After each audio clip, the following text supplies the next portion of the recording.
What is going on, everybody? Welcome to another brand new installment of For the Love of Wrestling. I, of course, am your host, the Renegade of Wrestling, JJ Williams. Happy Monday.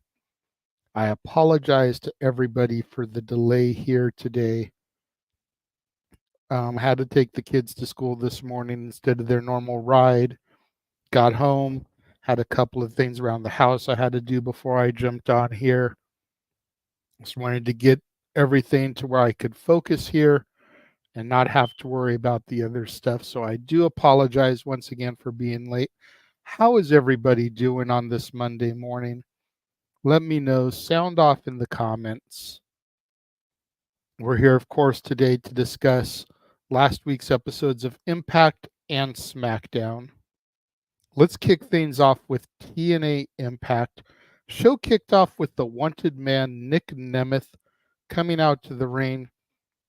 He says he left it all in the ring at Rebellion, but he failed. He came up short. Says he doesn't know what's going to come next for him, that he feels broken inside. This, of course, will bring out broken Matt Hardy. And Matt shows the footage from Rebellion where Moose actually pulled Nick's shoulder off the ground before the 3 count was registered. Matt says that you may get another shot at the title, but it'll be against him, as he is going to be the next person to challenge Moose for the TNA World Heavyweight Championship. Moose and the System come out. Moose cuts a horrid promo. Oh my God, this promo was so bad. I don't know who wrote this promo for him, but they need to be fired. It was bad. Eddie Edwards then jumped on the microphone, saved things a little bit for the System, and Nick challenges Eddie Edwards to a match later on in the evening. That'll be our main event match. We'll get there at the end of the show. From there, we go to backstage and we see Santino Marella and Mustafa Ali. And we've got the Good Hands, Jordan Grace, casting ballots in a ballot box. I guess the gimmick here is to see who's going to be the next number 1 contender to Mustafa Ali and his X Division championship here. Not a whole lot of explanation for that.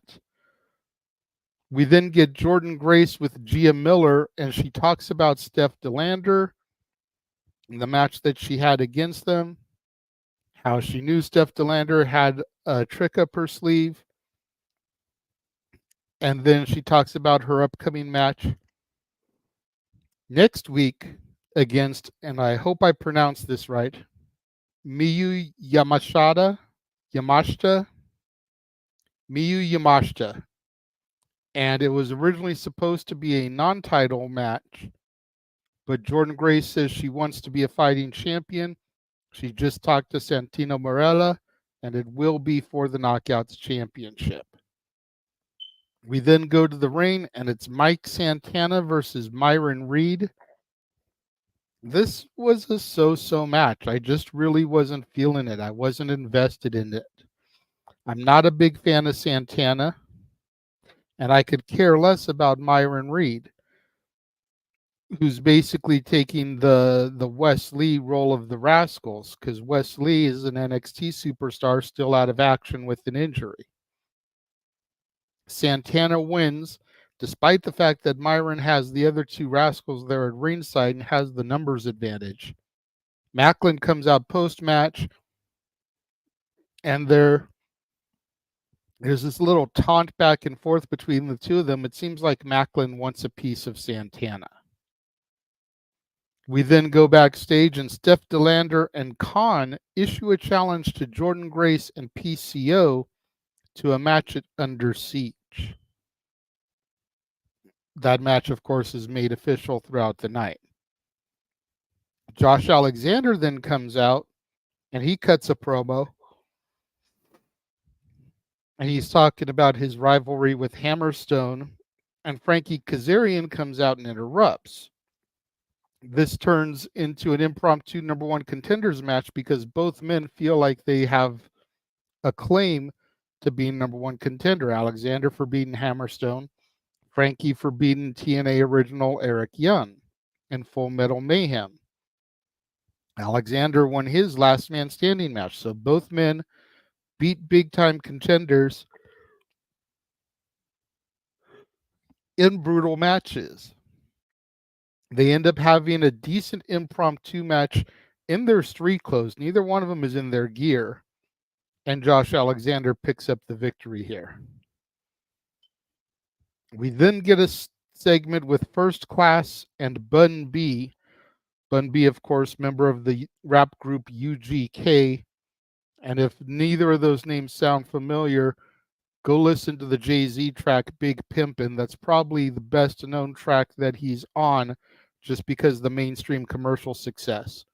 Not taking anything away from UGK and their own catalog, but considering how Big Pimpin' was everywhere when it dropped, go listen to that song, and he's on there.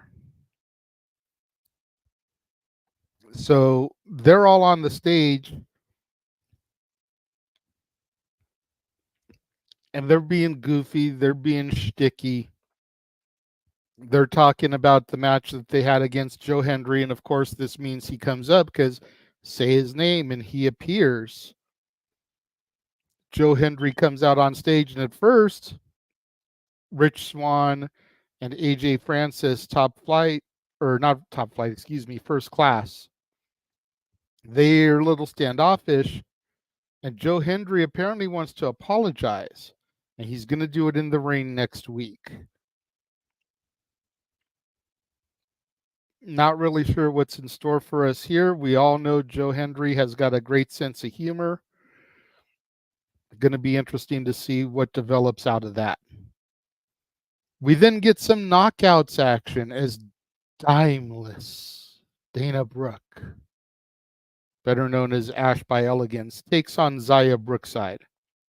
Very entertaining match from these two women. Dana tried to cheat with brass knucks that look like rings, and she got caught. This allowed Zaya Brookside to pick up the victory here. Again, very entertaining. We then go backstage, and there's some arguing going around the ballot box regarding the integrity of the vote, because apparently there's a tie. And so Santino Marella suggests that next week we'll have Ace Austin versus Trey Miguel, the two people that had the most votes, and the winner gets Mustafa Ali at Under Siege.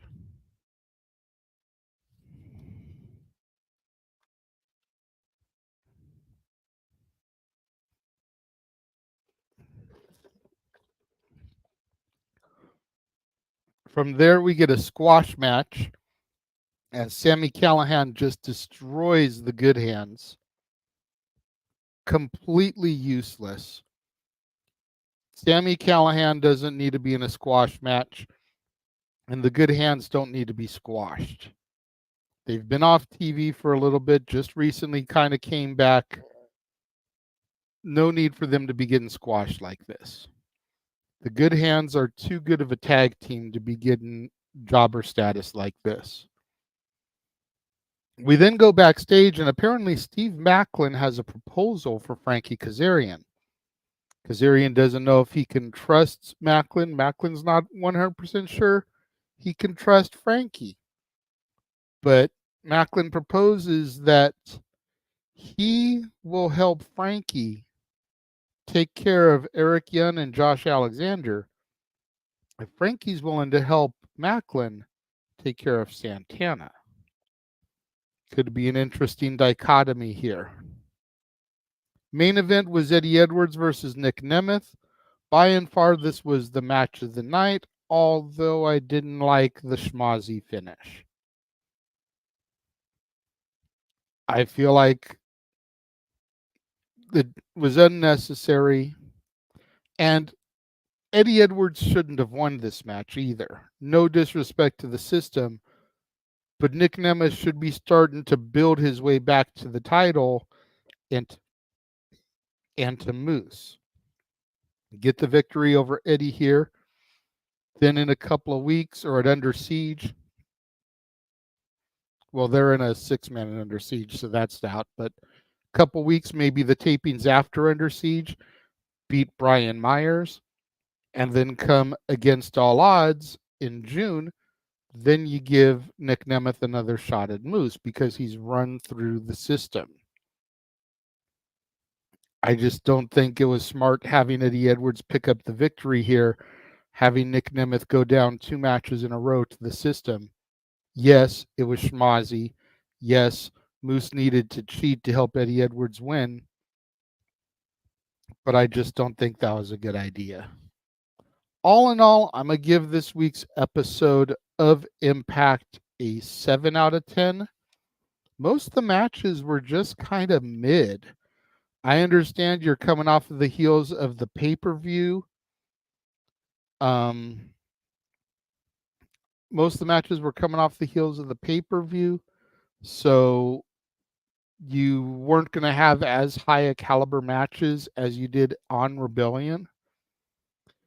But at the same time, it seemed like a lot of these matches were just phoned in. What did you guys think? Let me know. 7 out of 10 for TNA Impact. Cheapless Dana Brooke doesn't have the same ring to it, Emmanuel, because the whole gimmick is she's a knockoff of Timeless Tony. So you call her Dimeless Dana. Timeless, Dimeless, it kind of flows the same. And I did see that Nick Nemeth defeated Alberto El Patron at AAA for the Mega Championship or whatever it is that they call it down there. So that concludes my Impact coverage. Going to take a quick commercial. Going to show you where you can find and follow all the friends of the Jeff Meacham Network multiverse of media. And when we come back, we're going to get into SmackDown.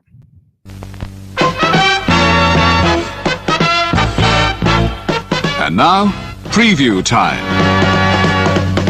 So let's take a look at what's coming your way.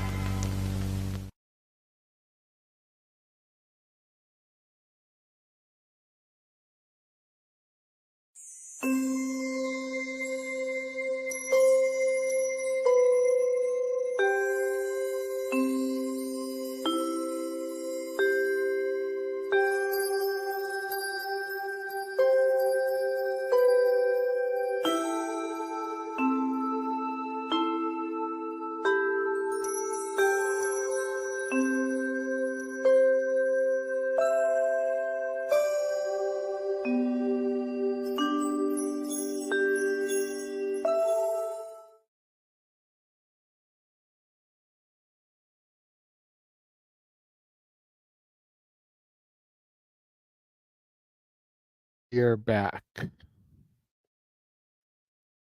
So now we're going to get into SmackDown from last week. Of course, SmackDown had the first part of the draft.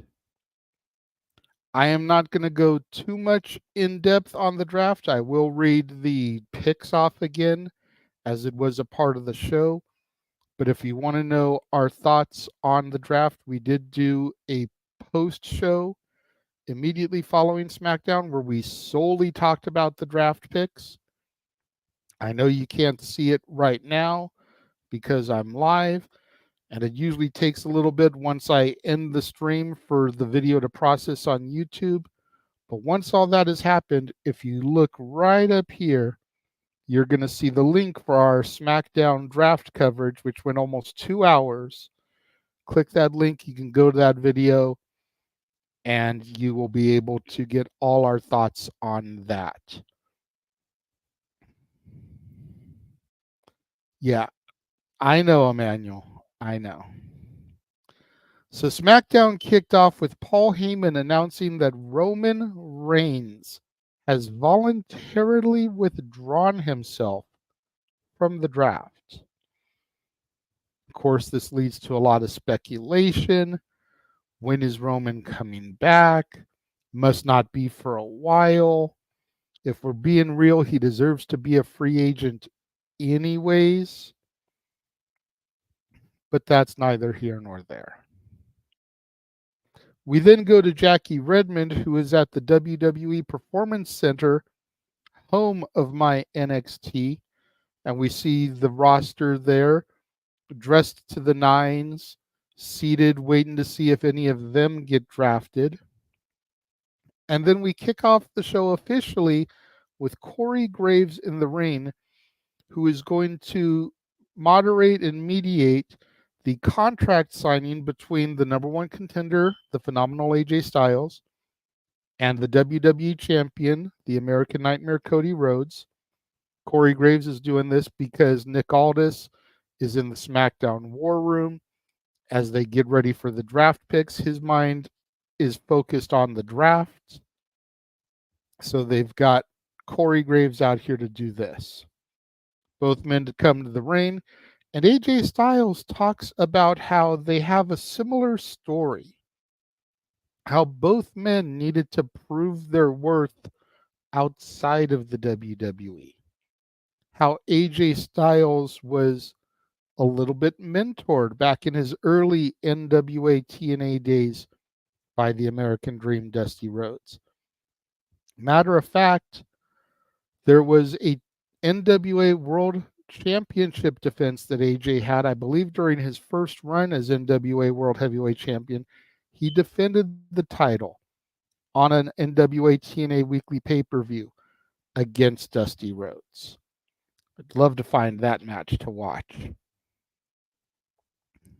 Cody then goes on and talks about the respect that AJ gets, how you can go into almost any locker room in the industry and everybody seemingly respects AJ Styles. AJ talks about how they're both a couple of Georgia boys that are going to be tearing it up in France. Cody says it's not about winning the title, it's about keeping the title. And this isn't a dream match, it's a must win. Of course, I sit here wondering if that it's not a dream match line is a shot at Tony Khan, who feels that every match that he books is a dream match. But it was a solid contract signing segment. Nobody went through a table. Both men shook hands. As Cody left and started to go up the ramp, Triple H comes out. And Triple H kind of ushers Cody over to the podium to join him to do the first round of draft picks. Triple H says it's as much about protecting a person's roster as it is to build a roster. Cody is representing SmackDown. Triple H is representing Raw here. And the first draft pick of the night was Bianca Belair, staying on SmackDown. Raw's first pick was Jey Uso to stay on Raw. SmackDown's next pick was Carmelo Hayes getting drafted up from NXT.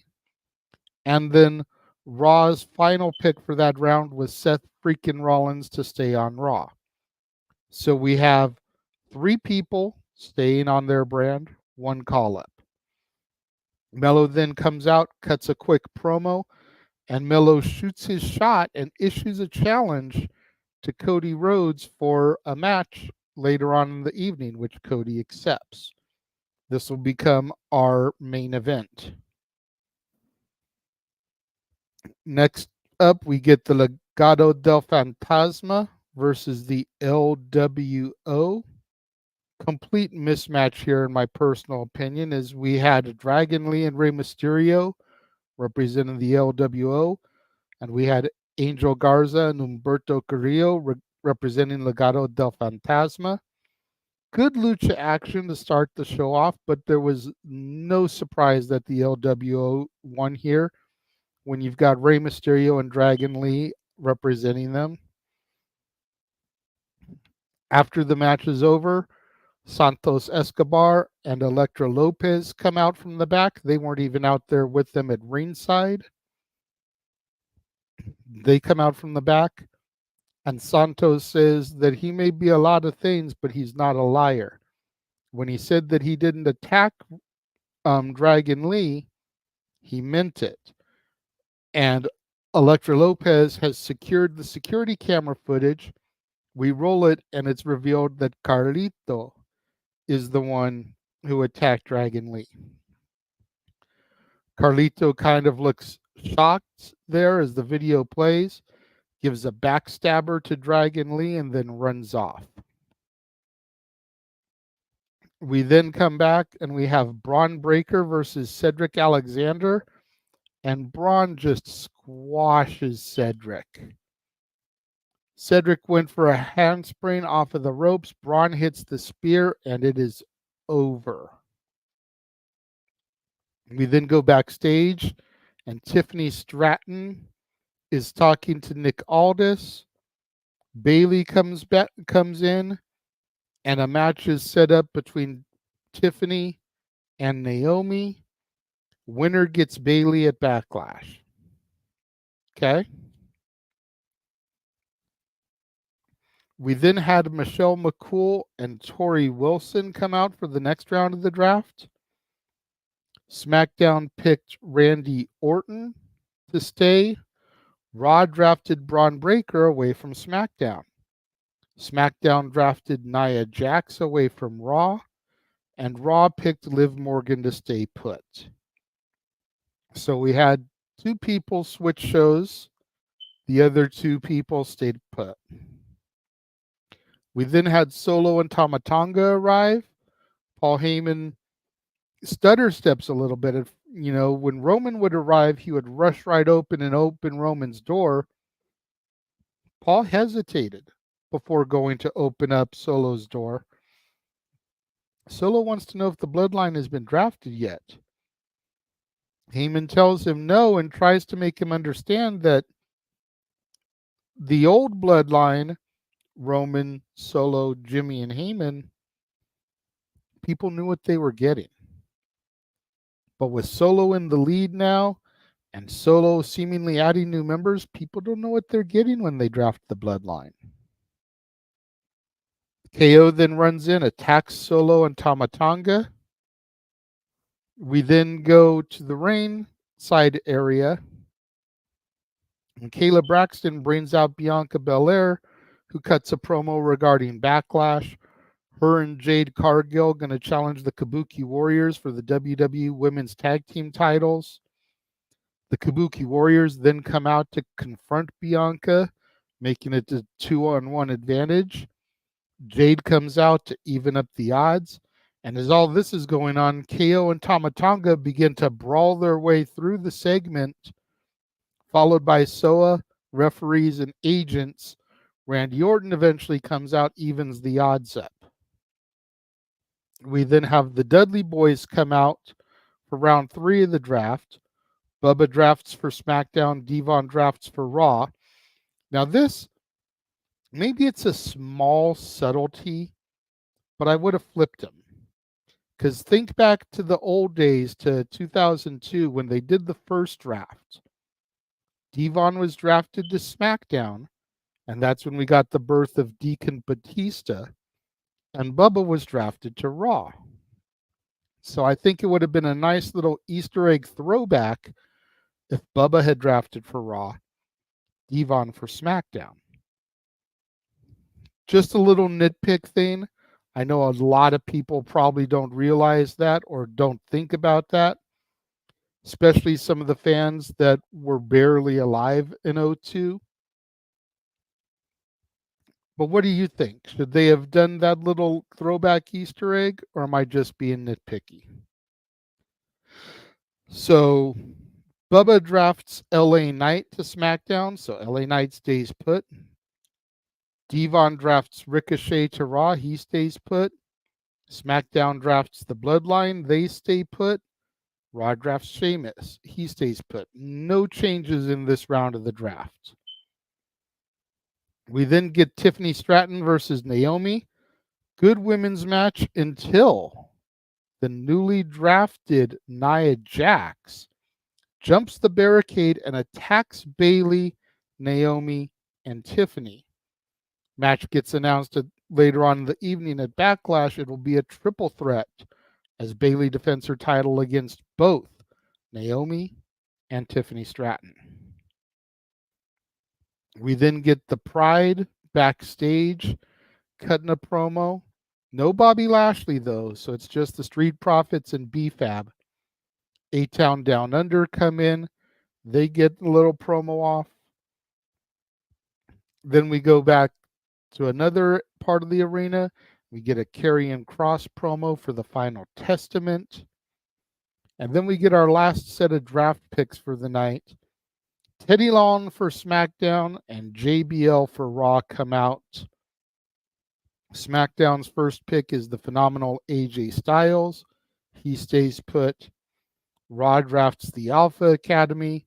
They stay put. SmackDown gets Andrade from Raw. And Raw calls up from NXT Kiana James. Big surprise to a lot of people that Kiana James got drafted. Not really for me. If you've been watching NXT on a regular, you've been seeing them kind of scale her back just a little bit. I felt like that was done so that they could try to push Izzy Dame, who she's kind of been mentoring, and then not have her involved in too many angles so that she could get that proverbial call up. We then have Nick Aldis announce some Backlash matches, and like I said, he announces the Triple Threat Women's title. He also announces that it'll be Solo Sikoa and Tama Tonga versus Kevin Owens and Randy Orton at Backlash. Main event was Melo versus Cody. Solid main event. Carmelo showed that he can hang with the champion and that he is definitely a future main event talent. Cody gets the victory here. Post-match, AJ Styles hits the ring. The two men have a stare down and then shake hands. A lot of people are talking about what they perceive to be this botch between Cody and Melo, where they both springboarded off of the ropes and kind of missed each other in the ring. I don't think it was a botch. I think they were both going for moves on the other person, and both men just had the same idea. So they weren't able to really connect on either one of them. All in all, I think SmackDown was a decent show. Again, the show itself with the draft picks and very few people making moves kind of was what it was. The matches were fillers. I would give this a 7 out of 10 as well.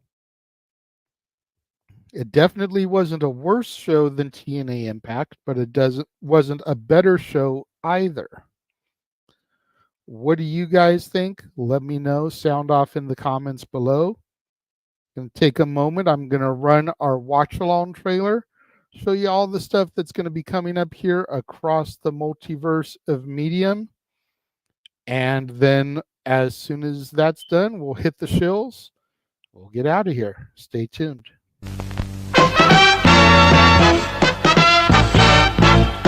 And now, preview time.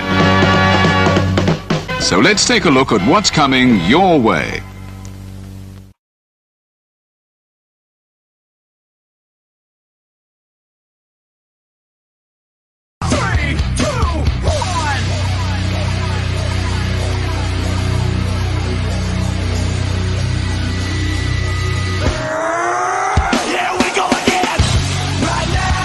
Let's go! Me and you, toe to toe, we can ride.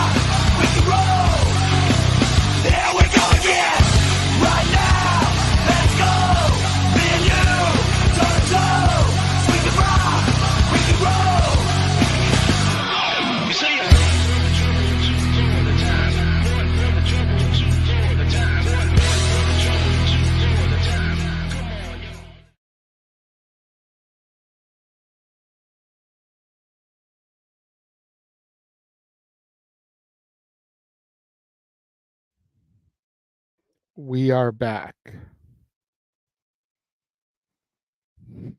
All right, so that's going to just about wrap up today's episode of For the Love of Wrestling.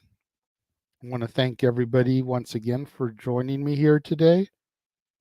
Make sure, if you guys haven't already, and again, like I said, when I started my SmackDown review, I'm going to link it up in the corner, but make sure you guys go back, check out our recap from SmackDown that we did, just covering the draft picks. That is in the archives across the multiverse of media. As well, go back in the archives and check out Match Game that we played on Open Mic Night this past Saturday. We also did our own mock draft as Big G represented SmackDown. I represented Raw. We started off with 25 picks, and then thanks to a $5 super chat from Emmanuel, who's in the chat room today, we did a 5 draft pick supplemental, so we each ended up drafting 30 picks. Make sure you guys tune in tonight, immediately following Raw, 8:30 p.m. Pacific, 11:30 p.m. Eastern, as we do our coverage of night 2 of the draft. As a result of that, there will probably be no episode of For the Love of Wrestling tomorrow. I found it too hard to keep up with the draft picks, making graphics for our post shows, and taking notes of the rest of the stuff that was going on the show. So I'm probably going to just need to focus, do the draft stuff, and then I'll go back probably Tuesday, watch Raw again so I can get all the match notes. So when I come on the air on Wednesday, I will have Raw, Spring Break-In for NXT, and NWA Power. So it may be a long one on Wednesday, but no show tomorrow. And then come Tuesday, of course, our watch-along coverage for night 2 of Spring Break-In NXT. That'll kick off at 4:30 p.m. Pacific, 7:30 p.m. Eastern. That way Noah and I can highlight the matches a little bit and give our thoughts about them. Almost like a mini predictions, if you will. And then next Saturday, Star Wars Trivia for Open Mic Night, part of our May the 4th festivities. Of course, as you saw in the trailer, we've got our Under Siege watch along on Friday. We've got Backlash on Saturday. A lot of other stuff in the between. I just don't have those graphics locked in here to my StreamYard. But so much content coming up this week, plus 2 episodes of Simply Predicting. All here on the Casa D18 Studios and across the greater Jeff Meacham Network Multiverse of Media. Thank you guys for joining me and tuning in. Again, no show tomorrow. I will see you guys, though, on Wednesday for Raw, NXT, and NWA Power. Thank you all for joining me and tuning in. And I will catch you guys next time. The Jeff Meacham Network's Multiverse of Media. For over 15 years, the recognized symbol of excellence and the standard bearer in coverage of sports and entertainment. Thank you, JJ. Appreciate you